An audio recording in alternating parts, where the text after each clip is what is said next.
Well, hello everybody, and welcome back to the Desert Island Deals podcast. We are here today in glorious Missoula in the Wilma. It's called the Wilma? The Wilma. Well, the Wilma, this unbelievable old theatre. We're here today with licensed partner and private office advisor, Western Frontier, Engel Völkers Western Frontier, Dawn Maddux. We have been trying to get Dawn on for a long old time, working with Dawn as well. Like 3 years, right? 3 years. Yeah, four, 3 years, maybe 4 four. years.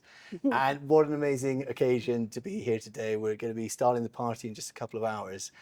And so, of course, because we want to cram as much in as possible, we thought we'd get Dawn to do a podcast as well, just before she's on stage for an hour and a half.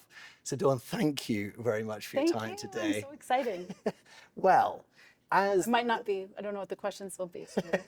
they'll be good. They'll be good. So, as we're sort of aware, there is a set format to this. Try and find out a bit about you in the past and then leading up all the way to today and into the future. And so we start off with asking about your first deal in real estate. But if we could just go just a little bit back before then, what was it that you were doing before you got into real estate? And when did that journey actually start for you? I think what I did before real estate is really what has helped me be successful in this industry. My background is marketing. Okay. So I had a small marketing company. I handled just a handful of accounts and did all of their placement and creative. And then the market crashed, 2008. Market crashed. And so I was a single mom at the time and thought, boy, I'm going to have to do something else because budgets started going away. So got my license and started practicing in 2010. This is in Montana? Yep, Oh, yeah. yep, here in Missoula, yep. So yeah, started in 2010. And that very first deal, who were you working for at the time? My very first deal was actually my current husband. So yeah, I like to say I think that one went well. That's a lasting relationship. Customer service to a whole new level. And so, and what kind of property was that? Your first sale was a house? A house, yep. Okay. Yeah. And when you're leading up to this issue, you're working for who at the time? I hung my license with a friend of mine that had his license forever and ever. Yeah. Then I went to Windermere. Yeah. And that was great. Then I went on my own, always with the goal to sell my company to Sotheby's. And I'm right in saying that was within the space of, so you joined, you win Rookie of the Year, or however we're going to call it. The next year you win Top Producer. Yeah. Following year you set up Dawn Maddux Real Estate? Just Maddux Real Estate Maddux Group, Real Estate. Okay, and then within a year after that you've sold it to Sotheby's. Yes. Was that was always the plan? Yes. Okay, and did that feel quick at the time? I mean, you know this because you were a top producer. I think when you're working, you don't really notice so much. Just no, I thought it took a long time because I kind of wanted it done. So yeah. So and working with other franchises, with other brokerages, was there sort of that was always in mind? There was, or were you being approached by different companies to sell to before? Yeah, of course. Yep. Okay. Yeah. So you're selling this house. That was the first client that you had, is your now husband? Yeah. And was there much of a strategy about how you were going about finding clients or anything, or you just thought, I'm good at marketing, I know that I can put myself out there even without any experience, right? Because that's always the first hurdle of being a realtor, right? Is like, you have no experience, there's no way of putting a shine on that. Generate that business. I think I kind of had noticed before I got into the industry that there's a lot of amazing brokers, of course, that practice, but I think the industry had just come off that bubble prior to the crash. So I think maybe... Of course, yeah, you're in a tough market as well. Yeah, in a tough market. But I really looked at that as an opportunity, a learning curve opportunity. I think I remember, if these numbers are correct, I think when I started, or right before, during the bubble, we had about 800 agents in our MLS, and then when I started it was about 400. So about half of the agents had gone away, which I thought, what an opportunity to get in and learn and really embrace it. And so that's what I did. I think what I had noticed is maybe because of the bubble and then of course a crash, there wasn't a lot of marketing in real estate. There just really wasn't. I think there was kind of put it on MLS. There used to be newspaper, of course, but that was about it. Put a sign in the yard. And so I kind of knew coming into a tough market that I would need to go find those buyers. But marketing is my passion. Yeah. So I found that. And how's that evolved from, so for example, like London real estate, right? We take a lot of the lead from the US market about how you guys put yourself out there, particularly social media, video tours of properties and whatnot. When we're talking in 2009, what was the kind of the template then? Like I say, it's newspaper advertising. You doing your own photography, or was it? I mean, I think my first couple of deals, I probably did my own cell phone photography, which just now would just not be acceptable, right? Yeah. But I do think I kind of was one of the first brokers to really get into professional presentation, and I always knew I wanted to get into the luxury sector of the market. Yeah. Because quick math, and I'm not smart by any means, but you can do 4 $250,000 deals or $1 million deal for a quarter of the exposure and liability and work, quite frankly. Yeah. So I really focused on trying to get to that next level, which is what took me from, got me to Sotheby's, and then eventually Engel Völkers, just always kind of stepping up to the next thing that had the most marketing.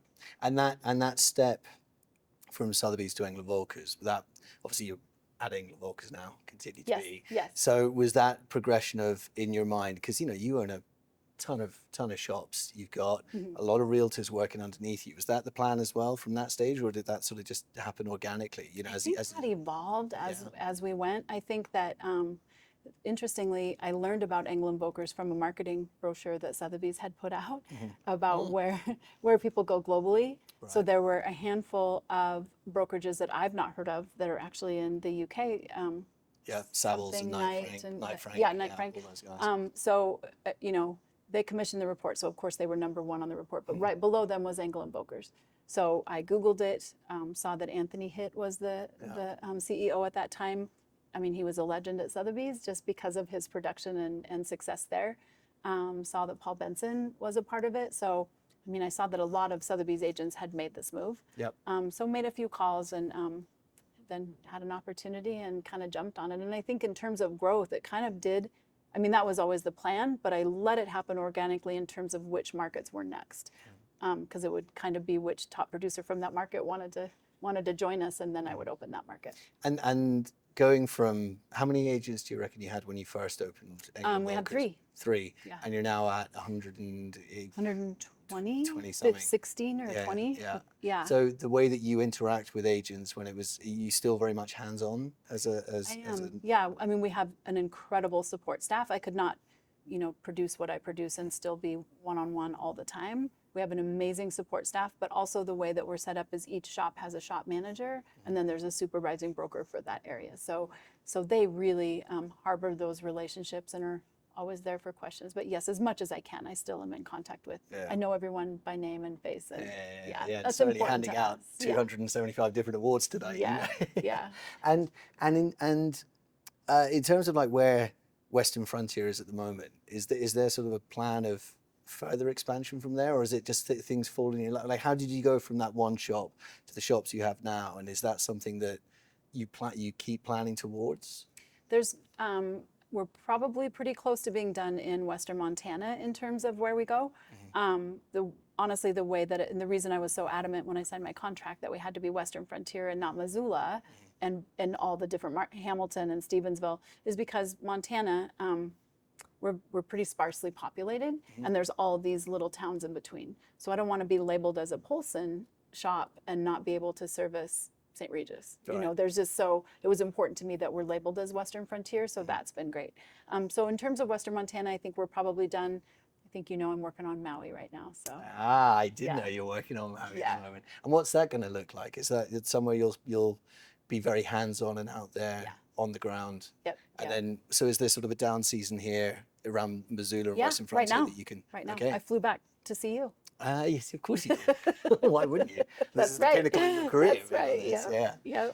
January, February, I spend in Maui, and then we'll see how much more time I need to do this year to get up and running. But already talking to some great brokers, that'll be a great market for Engel Völkers. Yeah. Well, congratulations. Yeah, as well. Thank you. We're not quite there yet, but we'll get there. You will be. Yeah. So thinking back then to as we're making the progression from very first deal, which got you a husband. Yeah. What did the most complicated transaction get you? A lawsuit. Yeah, I am in a lawsuit right now from one that was complicated. Is there one that sticks out in your mind as like, this was just a nightmare? Yeah, like so many moving parts? I don't want to mention it. I'm in one right now, honestly, that's pretty complicated. Again, such an amazing support staff, and I think you just have to handle it. I always try to really put myself in that buyer or seller's position and try to handle it with grace and just understanding where they might be emotionally. But yeah, they can get kind of tricky. Is there a process within sort of the American route of buying and selling a property that mitigates for this stuff, or is it sort of luck of the draw? You just have to know what you're doing. There's definitely been clients that I felt like I've not been a good fit for, that I just have to walk away and not know I'm saving myself a headache. He said the same thing when Yeah. he was with us. He's like very conscious these days of who he chooses to work with, and that doesn't end up being a price. Right. You know, it's actually about the fit with the clients. Yeah. Yeah. I had a client say once, "I feel like you're interviewing me." I'm like, well, that's the way that it goes. Because it's so reputational, Yeah, right? You know, it and is.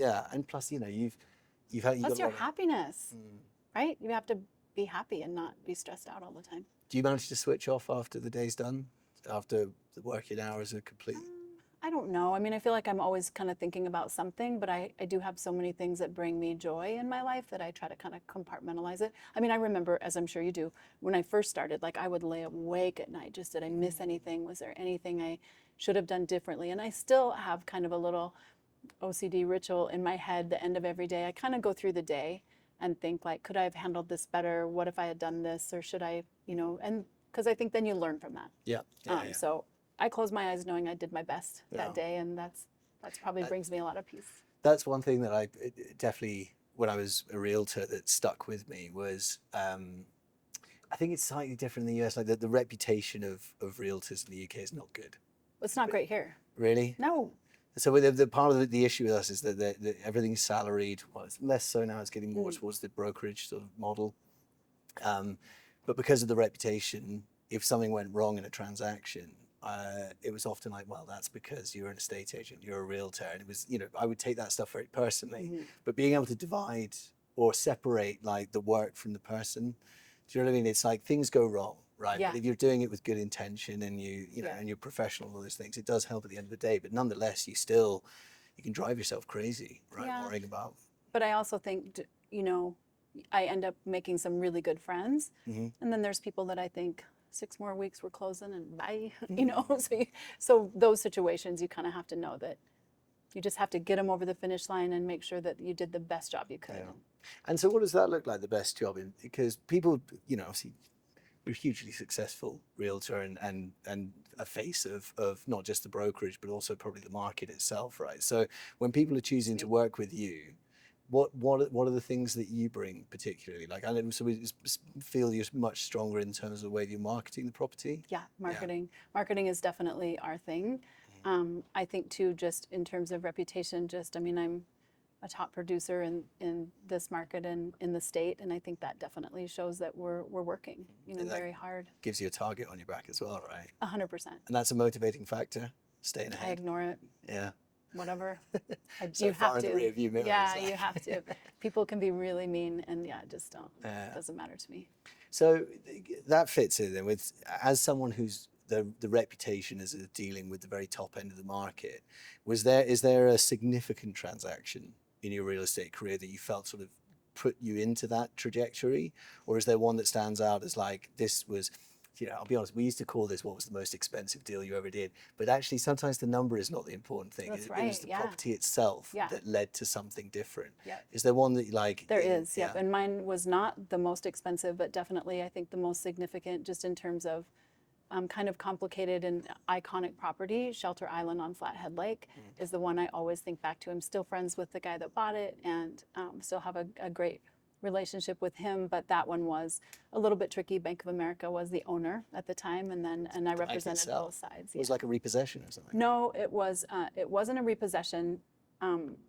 I can't remember what they are called, but it wasn't that. It was a little bit different, maybe not quite as bad. Right. So the seller kind of walked away from it, and the bank stepped in. So did both sides of that, and both parties were very happy. And it's also just a beautiful property. So he still loves it. Every year I bring him an offer for a lot more than he paid, and he's not interested. But that makes me happy because he loves it there so much. Yeah. So you mentioned that, so you ring him every year, right, and say, oh, I've got someone who's going to pay a lot more for the property than you paid for it originally.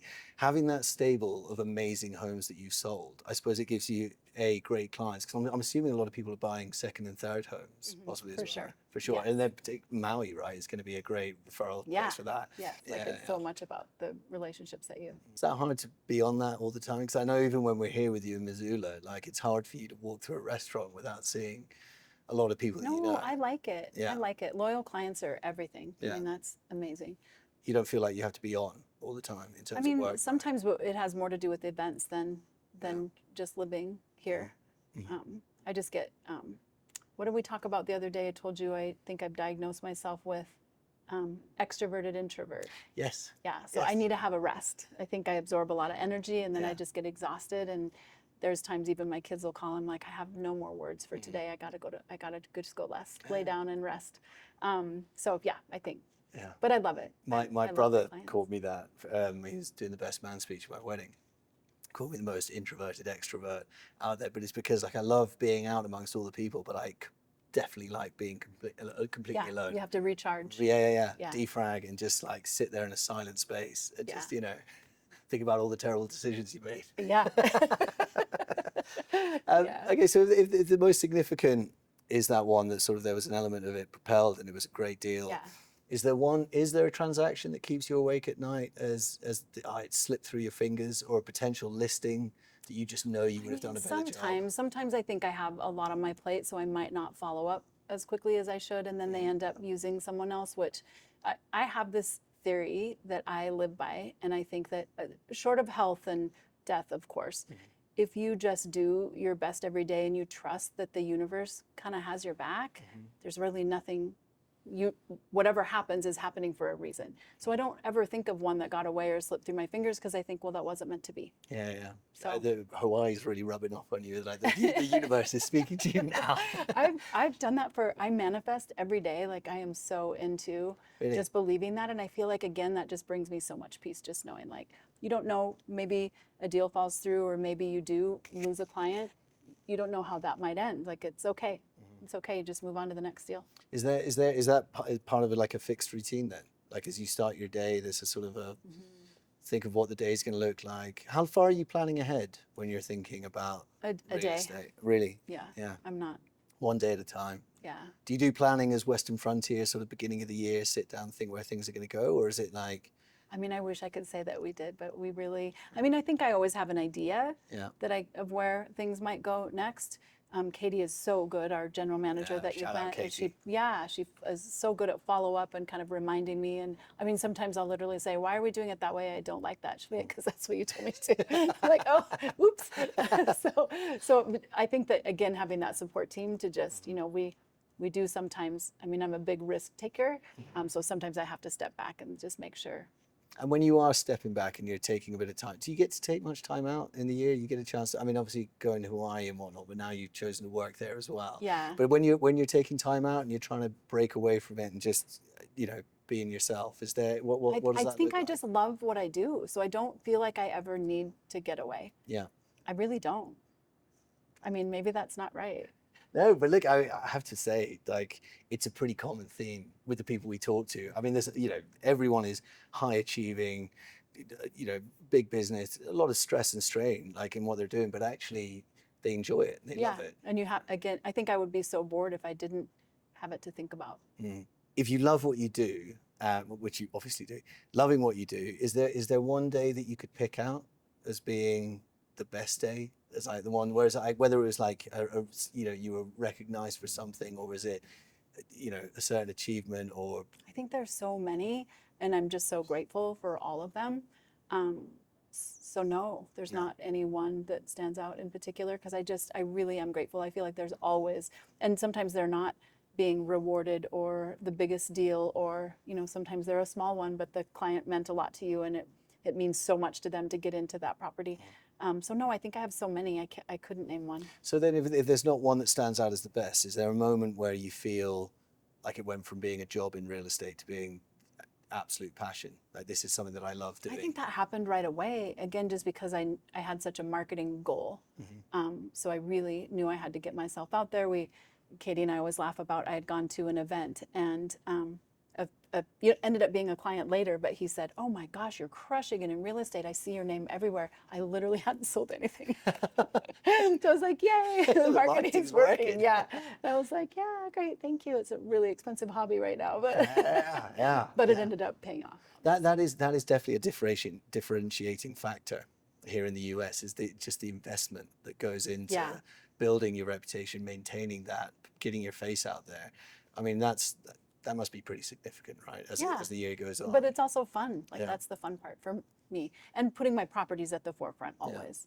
Are you, and I know you've got a big old following on social media. Was that a plan in its own right, or something that came pretty organically over time as well? I mean, I think some of the followers originally, I probably bought into one of those programs that you get some. Yeah. As time has gone on, I've been getting rid of those. Yeah. And watching it grow now organically has been a lot of fun. And you see the engagement go up, of course, when that happens. So yeah, I think I started out doing whatever I could to try to be, you know, a leader in that market. And as it's ended up, but now it's kind of organic. Now it's definitely organic. I'm not doing anything. And is that a big part of your pitch in a listing presentation, social media side of things? And No, it's part of it, but not really. I mean, I think the bigger pitch is just that, you know, I've got this whole support team that is helping us. I'm a top producer, and marketing is my jam. Like, you know, nobody's going to market the property like I will. yeah. And also, you've got the whole back catalogue of everything else that you sold that's you know, equivalent to it. You must come across, though, around here some pretty unique real estate transactions, right? So when you're out there pricing, you know, land and ranch, that sort of those, you know, where, I mean, have there been ones that have been difficult to figure out where they go place themselves in the market? I mean, because you're also pushing pricing, right? Yeah, I mean, you're I setting think a lot the of difficult records. thing is that a lot of people, of course, want more than what it's worth. But I feel like I navigate that pretty well, just in showing me, you know, data doesn't lie. So to be able to kind of go through that, and I don't think pricing is not rocket science. Do you work under an exclusive agreement when someone comes with you? Yes. And that's the only way you'll work. Yeah. Is it normal to have a joint instruction in the US with like No. multiple agencies? No, it's usually exclusive. Yeah. Yeah, okay, because you guys can put it on the MLS, right? And then everyone, okay. Yeah, then so, everyone has the opportunity to bring a buyer. So let's take you out of the world of real estate, okay? But you're as good as you are at whatever else it is that you choose to be as you are now. If you could be in any other career for 24 hours, what do you think that would look like? I think I would want to do it for more than 24 hours. Okay, Can we yeah, say as long as you like. let's say like 72 hours? 72 hours. Yeah. I would probably be a photographer. Yeah. I'm obsessed with sunsets, which I think is part of what I love about Maui so much. I'm obsessed with clouds and skies and that alpenglow time when everything has that kind of rosy hue. Isn't that like the most beautiful color? time. Yeah. I would be a photographer and I would take a lot of pictures of skies. I probably also would then be a painter and I would paint pictures of my photographs. Have you done any art previously? No. Yeah, you get I would that. suck at it. Yeah, but this is the great thing is that's not, you know, we've had people say that they want to be like astronauts. It's like might be a bit late, bud. Yeah. But like that's something that you could get into, right? Yeah, I guess I take it back. I did take a painting class in Maui and painted a picture of a flower, and it was, you know, it was okay. I'm not great at shading, but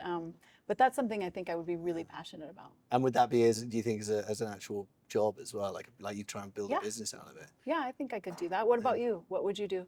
For 24 hours?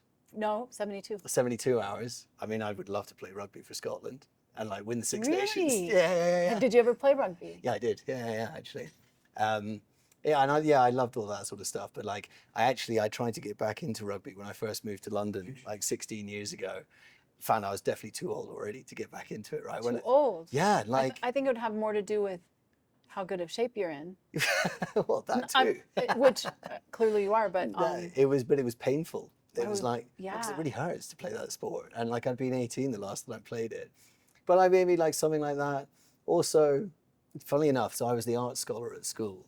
So really? When we bought our last place in London, I was like, we're going to set this room up for like painting, and I love photography as well. And like, but that's something I've always thought about. Like when I'm done, like 100%, my beard is. You'll know I'm retired when my beard is like down to my waist. Well, it was like that when you were at E&B, isn't it? It wasn't quite as long. How long was it? During COVID. When I had it, how long was it? I saw you at an event. It was probably about. No, it's longer than that. It was. I think it was like to here. Jesus. Right? Yeah, I mean. It was well groomed. Yeah. I think you had shaved sides. Shaved sides, yeah. You can get away with a big beard if you've got a smart haircut. I know that. But that's like when I was in COVID. I mean, it was huge. It was like I looked like ZZ Top, is that the guys? Do you wash it? Yes, often. With shampoo? Yeah, you wash it, but also you oil the beard. Oh, okay. Yeah, so you oil it and like, I used to like back comb it and everything. I was obsessed with my beard. So that was the best thing. I had a great COVID. I'm doing hormone therapy, so I'm wondering how I'll take care of my beard. You come to me, I got all the tits.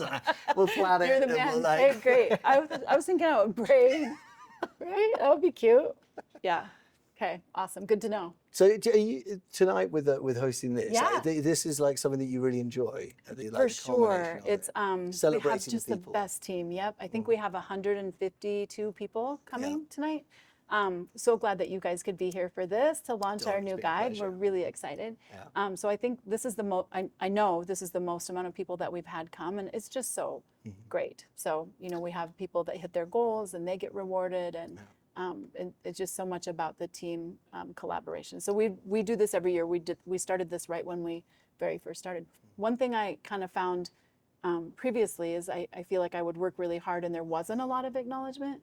I love a reward. Yeah, I think it's Who important. doesn't want to be right? acknowledged? So, and I think especially when you're a hardworking salesperson, you want a pat on the back. Well, that takes you back right to getting your Rookie of the Year award in your first year, and then top.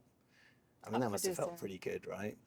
I In the didn't even second. know it until someone else told me. So again, like nobody. And you guys have been nominated for a few awards at EVX as well, right? Yes, Katie we and won the cup. Yeah. Oh, when did you guys We win won it? the COVID. Did you? Yeah, Anthony et al. Flew in Yeah. and surprised us at our event, and we had to do an event. It actually was in the upstairs room of Stockman Bank because it could be open to the outside because there were so many rules, right? Yeah. Nobody could bring spouses. Like it was a really small group, but we decided to do it anyway. And Anthony and Jill and the team flew in and surprised us, so that was super fun. Yeah. So yeah, And so you guys have got your name on the plaque there. Heck Western yeah. Frontier. That's a great trophy. yeah, That one our as first time. We'll be there again. well.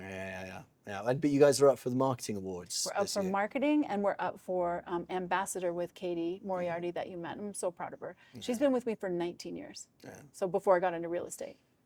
Oh, she was part of your marketing Yeah. business as Yeah, well. I snagged her right out of college. No way. Yeah. God, yeah. so you guys have got history. Yes. Right? So what was the role Katie was doing when she started with you? in She was my marketing? assistant, Yeah.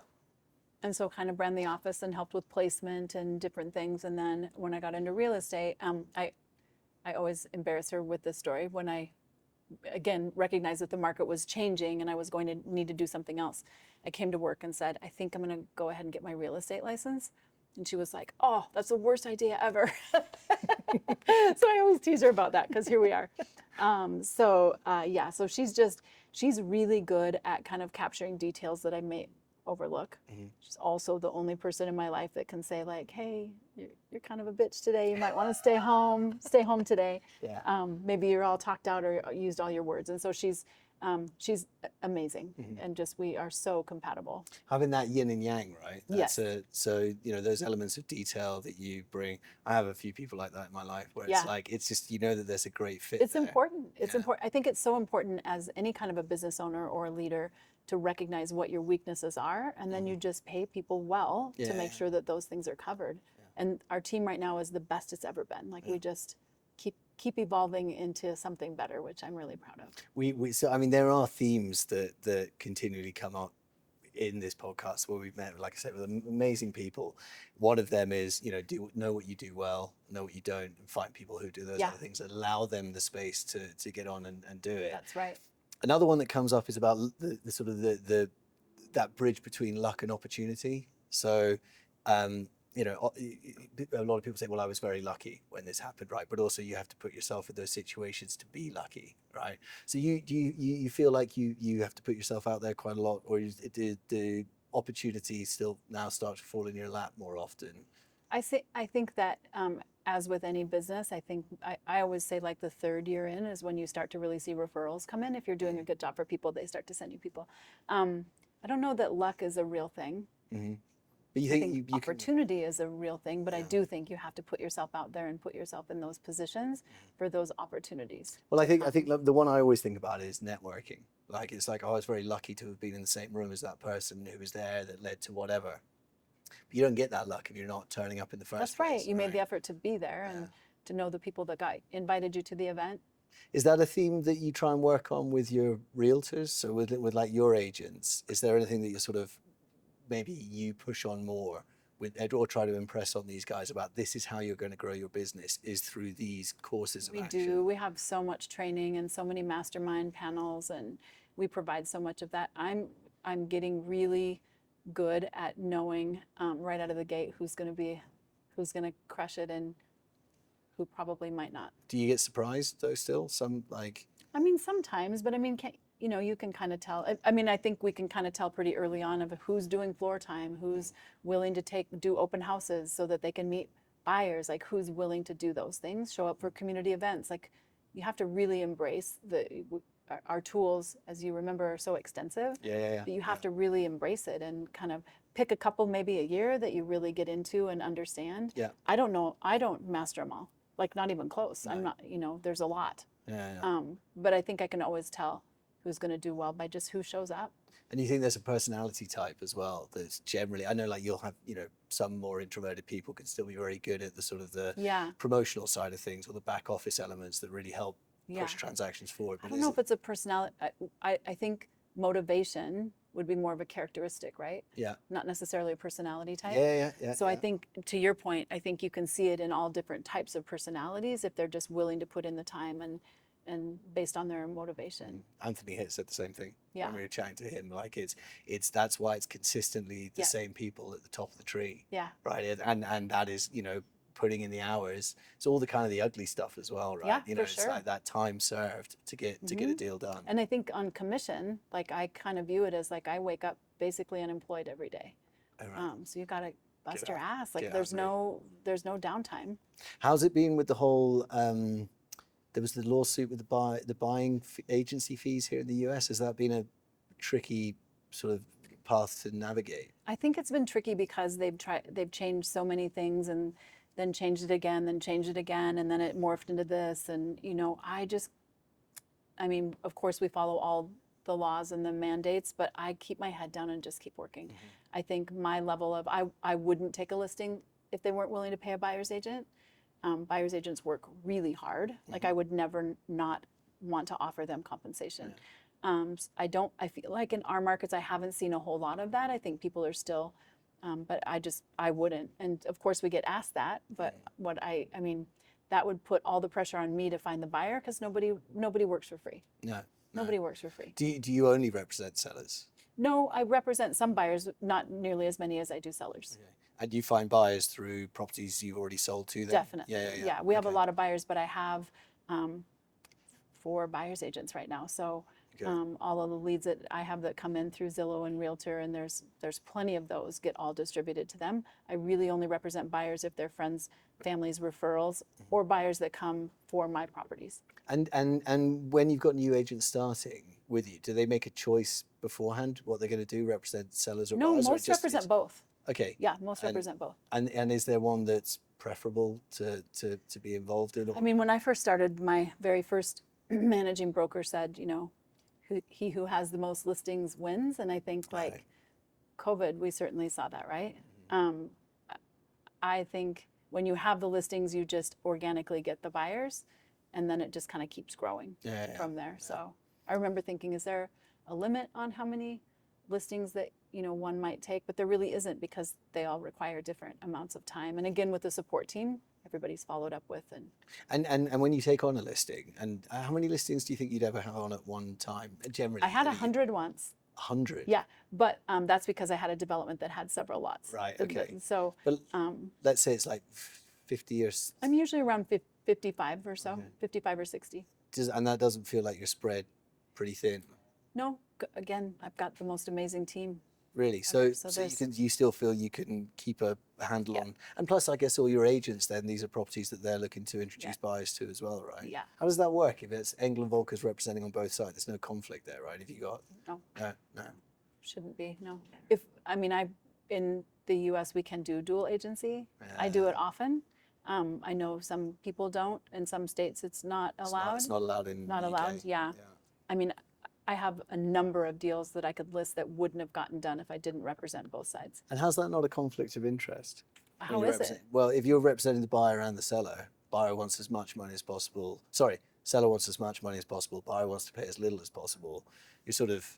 But there's always a number that the seller is willing to take, and then there's a number that the buyer is willing to to spend. Yeah. So you just navigate that and make everybody happy.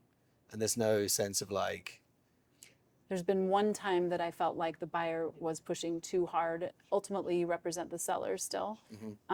There was one time that I had a buyer just pushing way too hard on inspection, actually trying to get too much credit, and I had to move them to someone else. But typically, I mean, I've done well over $1 billion in sales and represented plenty of dual agency. And I have, like I said, there's lots of times I wouldn't have been able to get it. I have buyers and sellers that became friends in there, you know. So again, it's just about relationships, and as long as nobody's trying to screw the other guy, then it's fine. $1 billion, right? Is that a figure? It's a lot. It's a lot. It's a lot of real estate. It's a lot, especially in, you know, Montana. Yeah. Yeah, that's a lot. Is that a figure that you thought was completely unachievable when you first I started? never thought about it. I feel like I saw someone from one of the TV shows, one of the reality shows, talking about that, and I thought, $1 billion, good Lord, like that would be impossible. And then we added up one day, and I was just over. I mean, now it's well over, and I was like, oh my gosh, I'm amazing. But you are in a pretty rarefied space in terms of like, I know you've been named a lot as like one of the top realtors in the US. Yeah. Right. Yeah. It's just hard work, though. Yeah, You just go and support, the best support. And you think in a different market, like, I mean, how's pricing compared in Maui to Montana? Is that a more expensive market? Yes, for sure. So you do $1 billion next year. Yeah. Easily. Yeah. It is a different, I mean, even just in Montana, there's markets that do. I think our average home sale here is considerably less than a couple other markets. Like Whitefish is one of our markets in our Western Frontier. Those home sales are more expensive. Big Sky, Bozeman, those are a lot more than Missoula. Yeah. So it just all depends on kind of what's around you and where you're at. So some of our markets, they're still in the 400s. And do you ever get surprised by the fact that the appetite is, I know you're saying you love this, right? But then to be thinking about opening a whole new market in Maui, is that something you're like, where am I getting this like No, energy? it's so exciting. That's going to be so much fun. How many offices do you think how many shops in? Ultimately, probably 3. I think I'll start with, 1 and then build that, and then 2 and kind of Wailea area. Yeah. And then also kind of Lahaina, or I'm in Kanapali, like that area, Whalers Village. Have you been? I've not been. I but can't wait for you to obviously come. It's going to be a buyer and seller amazing. guide, Yes, so- yeah. That's right, we will. And then probably somewhere in the middle. So if Maui's starting off with 1, think to get 3, does that also have a number of agents in your mind as to what that would look like to service that market? And is there do you know how many agents are actively registered? I do. I just can't licensed in remember it. I suck at remembering there? numbers. Is that That's crazy? why I you can't have a team remember. for this stuff. But is it several hundred? Is it? Yeah, it's a lot. It's It's a lot. And because there's a lot of money that moves through there. I mean, it's a resort market for sure.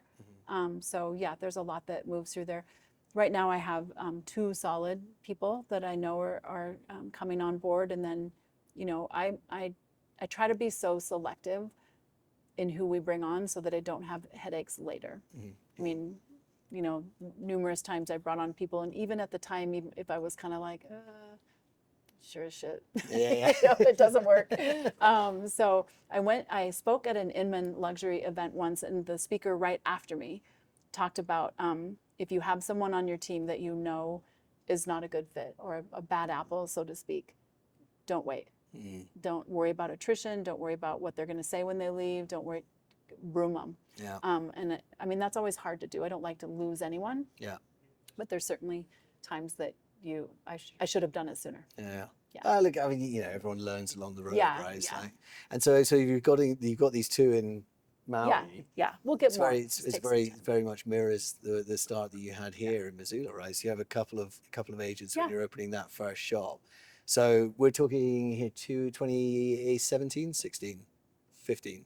What? When you started up with Engel Völkers here in Western Western Frontier. We had 3. Oh, what year? Yeah, what year? 2017. 2017, right. So you had 3 agents starting there, 1 shop. Here in Missoula was the first one? Missoula was first. Yeah. I think Polson was second, and then I think Hamilton. Again, it kind of grew based on, like, Stevensville was a destination. Like, that's a shop that I was like, we have to be there. That's just a good stopping point between Missoula and Hamilton. Yeah.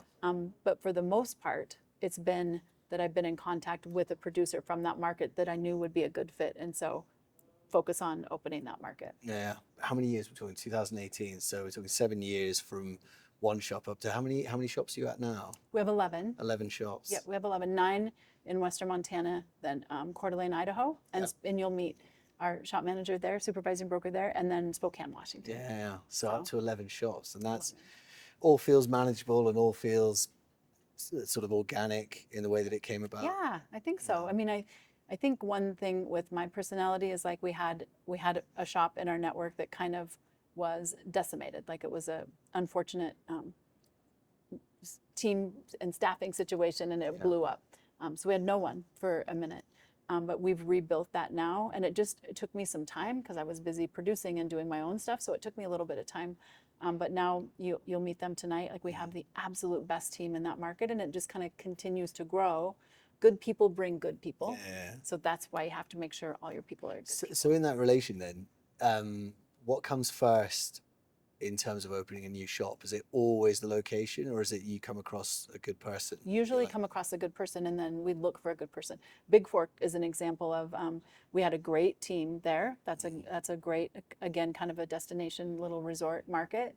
Had a great team, and it took a couple years to get the right spot. But I'm like, I don't want to be next to the taco store. Like that doesn't make sense to me. So and they're very strict, right, in terms of E&B, where you can open, what it has to look like. Yeah, they're pretty good to work with, but they do have some negative. But yeah, like they do have some brand comes. Yeah, which I get. I get from a marketing perspective, brilliant. Yeah. So I get it. And they're beautiful looking shops, aren't right, they? as well. Yeah. I didn't know how that would go over in Montana. I remember thinking, I'm gonna have to teach people how to say Volkers.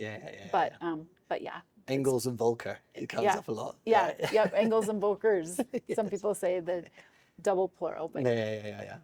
And so, so how long have you been in real estate now? I started in 2010, so 16 years. Got it. Okay. Yeah. And so from how that looked when you began to where it is now, it feels very different, or do you think the same processes still create the same outcomes, or have you sort of had to evolve the way that you do this with changes in markets, the way marketing, all of that stuff? Or I mean, I think we're always kind of watching what's going on. Again, COVID was so interesting, right? Like that was a weird time where I remember one of our shops, we were scheduled for a remodel, and then I thought, I don't know if I should even do this. Like now we have, I don't know if people are going to buy houses. I don't know if the market's going to crash. I don't know if the world's going to end. Yeah. But I kind of thought, well, if the world ends, I won't have to pay for it anyway. So we might as well do it because we can take this downtime and get it done and then be up and running by the time it's over. Did you guys see one of those sort of booms in inquiries? Oh my gosh, it was crazy. Because everyone was looking for more open space. Yes. And Montana's such a great place to live anyway. Yeah. I think the combination of the TV series Yellowstone and COVID, I think that's kind of what made everybody think Montana would be a great place to live. And so when those other locations were opening up, was Montana still pretty restricted during COVID about what you could and couldn't do? So you're getting all these inquiries in. Yeah. Were you still able to get out and work properly? Honestly, for the first time in my life, I was essential. Yeah. So it didn't, and I never got it. I when I got COVID, I got it when I went to travel to Europe. I got it in Spain at the testing center before I came back. No. Because they made, that's right before the president said we didn't have to get tested anymore to get back into the country. Yeah. So I picked it up there. Before that, out showing houses, and I'm a little bit OCD about germs. So my husband has said, like, you've been preparing for a pandemic your whole life. So you were ready to go. Yeah, I was ready. Yeah, exactly. I'm all clean. Everywhere. So, yeah. Okay, so that was a pretty boom period. It was crazy. Yeah. Was it at all overwhelming? Or? It was. I have a handful of gray hairs that all came during that time frame. Well, that was nuts. That was nuts. That's everyone covered up over here.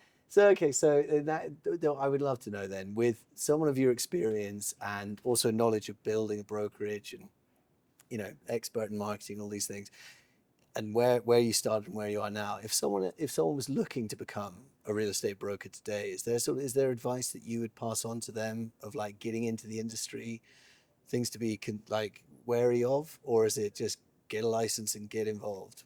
I think that you have to really kind of step back and take a look at what your reasons might be. I feel like oftentimes people will say, I I've got a kid at home and I want the freedom of my schedule and I want to be able to work when I want to. And it's the most money I've made, the hardest I've ever worked. Yeah. So I think that there's a misconception that you can kind of write your own schedule. You're at the mercy of what your buyers and sellers need.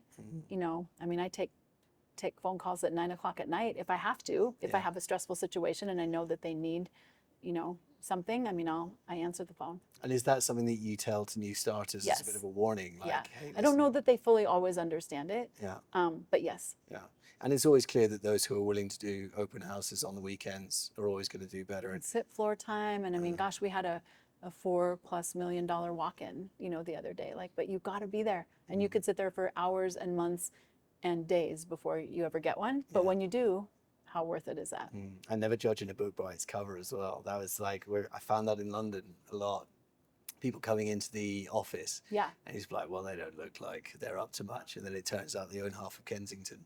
Yeah. You know what I mean? You So never it's- know. yeah. Well, especially in Montana, because ranchers don't care about The way, the way they look, right? I learned that when I worked at Nordstrom. I remember there was we'd kind of take turns, you know, with people walking in who would help them, and there was a gal that walked in and nobody else wanted her. She was a little grungy and a little dirty, and ends out she was that way because she had just flown over from on her private plane from Alaska. She owned a nursery there. She had to pick out an outfit for an event she had coming up that weekend. Right. Ended up being one of my best private clients. Would send her clothes. She bought them all. So you'd never know. You never know. You know, and so someone who's starting out, do you think the social media element is an important one, right? I think it is. I don't think it's the most important one, but I think it's definitely a player. I think now everybody's vying for that position, and I think people have just gotten so scroll ready.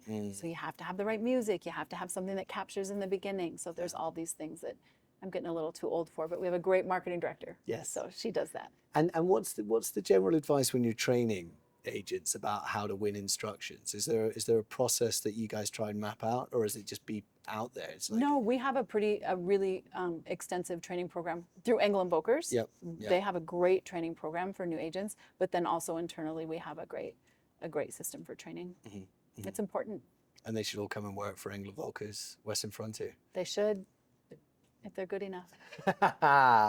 Do you take on new like brand We don't new? seek them out, but if Okay. it's someone that we know will be amazing, Yeah. or they're related to someone already in the brokerage Yeah. and and we think that they'll be good, yes, but we don't seek them. I don't take lunches to the licensing classes and try to seek out rookies, but we'll take them if we. And are you guys headhunting, or is it more people coming to you? I think we're always on the lookout. Yeah. We're always recruiting. Everybody's recruiting right now. So 80% of our recruiting efforts is internal. Really? 100%. Okay. Got to take care of people. Yeah. Well, it by all accounts, it's working out very well. Yeah, So it is. I mean, you lose a few along the way. Yeah. But again, when you embrace the fact that things work out the way they're supposed to, meh. Yeah. Well, I look forward to seeing all of the success being celebrated. Yeah, on this stage will be fun. tonight. But I have a couple of questions for you. You ask away. I'm an open book. Okay. Well, we'll see about that. Yeah. You mentioned No comment. you mentioned you went to boarding school. Where? Yeah. Where? Scotland. Scotland. Yeah, Okay. in Perthshire, because my dad was in the army, so you said that. we lived abroad most of my life. So I was born in Germany, spent a long time living in Kenya when I was younger. So Scotland was always where I'd go back. So I started boarding school at 9, and then went to senior school, boarding school at 13 to 18, and then off to university from there. Yeah, Okay. but I loved it. Great. And was it a religious boarding school? No. I mean, most of the. I mean, you go to chapel. You Yeah. you get dressed up in your little kilts and tiny sporrans, and off you go and sing hymns and 295, I vow to thee, my country. So Oh, that's- kind of a little bit religious. Yeah, I mean, yeah, there was religious undertones, and actually, God, we did used to pray at night as well. God, they really slipped it under the radar. I didn't notice. Do you but pray now? No. What do you think happens when you die? I think that you transfer back into the ground, like your energy goes and off you go, become a tree. So you don't think there's a soul? Yeah, I think there's consciousness. I don't think there's I think the soul of a person and the consciousness around them as well. It's sort of something that's combined together. But no, I don't think there's anything beyond naturally occurring energy within the body. So you grew up in Scotland, Yeah. which is so old and so haunted, and you don't believe in ghosts? No, Really? No, but I mean, also like, I suffer from a lack of, obviously from being boarding school, of like empathy or like anything, understanding of anything outside of my own world. So like time to believe in the supernatural or anything being outside of my own control, I just don't really have much time for. So that's atheist. I'm agnostic. Like because not because I don't believe, though there may or may not be. This is something like Pascal's wager of, if I pretend to believe, I'll get in. I'm just like, I don't know, and no one knows, right? That's also the answer. I'm so happy to hear someone else say that. I've always said it. I don't know, and I'm so comfortable not knowing. Yeah. Well, nobody knows. Nobody knows. Nobody knows. Even if they believe, they're just Yeah. believing. Yeah. Like, and that's fine to believe whatever you may. Yeah. But no one knows, and I think it's, and I don't want to invest my hopes and dreams in like somebody else's something later. benevolence. Well, or even just like this idea that somebody else is going to take care of everything for me, and I know, religious people still have drive and motivation, but it strikes me as odd to put your eggs in someone else's basket. Don't you think, though, that belief or faith, power of positive thinking, manifestation, it's all the same. Yeah. You're just labeled differently. Yeah, but I would put that into myself or the people I work with or my friends. Have belief and faith in them, in doing the right thing and doing the good thing. But I think like if I've got to be honest. I say this to my kids, like you can understand religion, but like don't depend on it. Yeah. And I think, Or if you decide you want to, that's fine too. But you do your research, and that's what Yeah. I tell my kids. Like, Yeah. you can believe whatever you want to, but it's also okay not to know. Yeah. Yeah. I mean, these are like ancient books Yeah. written by, people that maybe had like some pretty extreme views. And people's yeah, key. yeah, exactly. And so, it's hard for me because I am quite pessimistic about, things like I say, outside of my control. And Yeah. so like it's tricky for me to think about that as anything else other than, opinion. So if you did believe in reincarnation, what would you want to come back as? Oh, definitely a stag, red deer, rutting season. Really? Huge head of huge antlers on me. I got to tell you this, right? We can talk about Particularly tattoos. in rutting season. Rutting. Yeah. Oh, I do a very good. You are a dirty dog. I'm not like that. I'm talking about taking on the other guys. No. So I do. Yeah. Not in that. No, so I do a very good roar, right? Because when I used to Got work it. as a deer stalker, Okay, got bringing the stag down the hill. Right, so like these things would come down and they'd be filling their hair, their antlers with heather, and like they just look like they're having so much fun. But then they fight. Someone dies in that. Well, they right? so that's why you tend to have to cull ones with weird, funny antlers because they have a Oh. fighting advantage. So we call them switch tops when they have just one long sword coming out of each side of their head, because that's a real terrible thing to they will just kill other stag. But when they've got crowns on the top like that, they sort of just do puncture wounds rather than got like it. spearing them. Yeah, versus a long one. Yeah. Have you ever been in a fight, a physical fight? No. And with no intention to. at Have any you ever stage. been punched in the face? Yes. It hurts, doesn't it? Yeah, but I was playing sport. And yeah. You probably had it coming. Yeah, I was also like sort of a horrible little shit. So like, yeah, I used to upset a lot of people. In rugby, there's a position called scrum half, and I can't think of what the equivalent of that would be in American football. But like, there's room for a little guy, right? And Yeah. so like, I was always behind all these very burly, bearded men. Who were the forwards, and then there was me between the sort of the silky backs, and I would just be a little loudmouth. But I've never felt like strong urges towards violence towards anyone. But I mean, sometimes you don't have a choice, you know. Yeah, sometimes. but also but I mean, I grew up also in a place called Elgin in Scotland in the Highlands, which is like, it's pretty out there. I was working behind the bar for years as well when I dropped out of university. It was like, finding things to do, and you meet a lot of people that definitely want to have a fight. But you can talk your way out of most Well, things. you probably can because you're can. so funny. You probably joke your way out of it. Yeah, well, that I did. Humor is actually that's a boarding school trait of like, Really? yeah, because like, if you're not looking to get into a confrontation with someone, either mocking them in a way that's like humiliating, it's like, well, I'll not mess with him again, because no one actually really wants to like fight with each other. So if you've got a bit of like an acerbic tongue, you can chop people down quite quickly, and you can also diffuse situations by making people laugh, and. Yeah, I've never suffered like a lack of confidence in that stuff. So yeah, even from a very small age, like very, very young age, that was my thing. And you think that's a boarding school trait? I think it's a trait that was enhanced for me at school. Do you have siblings? Yeah, one older, one younger, boys. So you're in the middle. I'm in the middle. Yeah, middle child syndrome. Middle child syndrome, yeah. How much older and how much younger? God, you've tested me now. Like, I stopped counting when my younger brother turned 30, but I think he's like 35, 36, and my older brother will be 44. All boys. All boys. Yeah. Good group as well. We're very tight. I'm surprised you don't know how to fight then. Do you know what we were like? Actually, that is true. I had, like, my little brother hit me in the face once, and I thoroughly deserved it. And do you know what the crazy thing is? We were in Kenya at the time, and I was setting up this camera stand because I've got this like nice camera for taking pictures of the beach, and he said something to me, and I said something back, and it was really horrible. And as he went to hit me in the face, I went to pull the camera stand down, and both my thumbs got locked in on either side. I couldn't move to get out, and also I'd just been punched in the face. And I was like, "Man, help!" So he would stole me off, and I was stuck there with these hands stuck in. Yeah, it's rough. That's karma. That's immediate karma. Immediate. And now karma is actually a thing that I'm like, I think if you can. Maybe not. It's like, so it sounds not being altruistic, but like I do think sometimes you need to make a deposit in a 100%. You know, if if you feel like things aren't working out, you have to maybe think more about, okay, how am I giving in this situation? Because it can get very easy to take when things are going well. Yeah, 100%. And I do think that you attract the energy that you put out. I totally, well, so from growing up internationally, like being a social chameleon, like mirroring people in the way they're talking to you. Like, if I brought you that book. Oh, is it Not here? to interrupt you. I left it in my car, but I'll get it for you. Okay. Yeah, Okay, well, I'd love to read it. Yeah. I'd love to read, because that's the thing that like I think I picked up very quick. I always used to God, it's quite embarrassing, but I used to mirror accents quite a lot.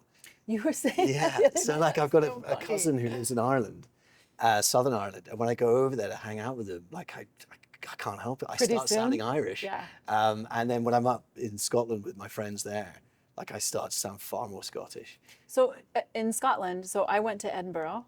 I loved it. Beautiful city. Isn't that a beautiful city? And there's so much history there. So that's how I don't know you could be from Scotland and not believe in ghosts. They're everywhere there. They're everywhere. Wow. I don't know.